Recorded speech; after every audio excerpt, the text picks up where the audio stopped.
سبيل الدموع سبيل مريب. بسم الله الرحمن الرحيم. هذا نداء هام وتوجيه خاص من قبل معالي الأمير المحترم سلالة الصديق الأكبر حضرة صاحب الفضيلة الشيخ محمد سعد الكانلوي، متعنا الله والأمة جمعاء بعلمه وفضله وفكره وهمه، وعصمه من كل سوء، في 18 من شهر إبريل. نحمده ونصلي على رسوله الكريم. أما بعد، فيا أيها الأحبة الكرام، إن الله سبحانه وتعالى هو خالق كل خير وشر ومالكهما، وكل شيء بأمر الله تعالى وحده، وحدوث كل حال من الأحوال يتعلق بالأعمال مباشرة.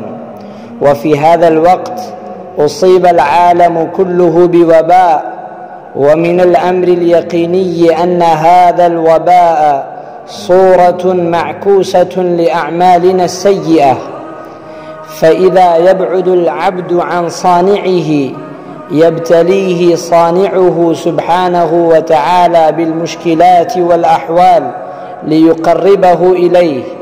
بناء على ذلك أقدم إليكم التماسا هاما، وهو أنه يلزم للقضاء على هذا الوباء على جميع القائمين بجهد الدعوة والتبليغ أن يساعدوا الإدارة الحكومية في كل مكان مساعدة تامة، وأن يعاونوا رجالها فيما يطلبون من الفحص الطبي والحجر الصحي، يعني كورنتاين، فإن التداوي لأي مرض كان لازم حتما، فعليهم جميعا أن يهتموا به، وعليهم أن يتقربوا إلى ربهم جل وعلا بالصدقات والدعوات وقيام الليل وصلاة التهجد وصلاة الحاجة، وأن يحسنوا إلى جيرانهم المحتاجين،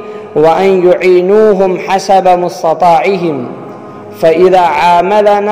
فإذا عاملنا فيما بيننا معاملة الإخاء والتراحم، عاملنا ربنا جل وعلا معاملة الرأفة والرحمة فقط والسلام.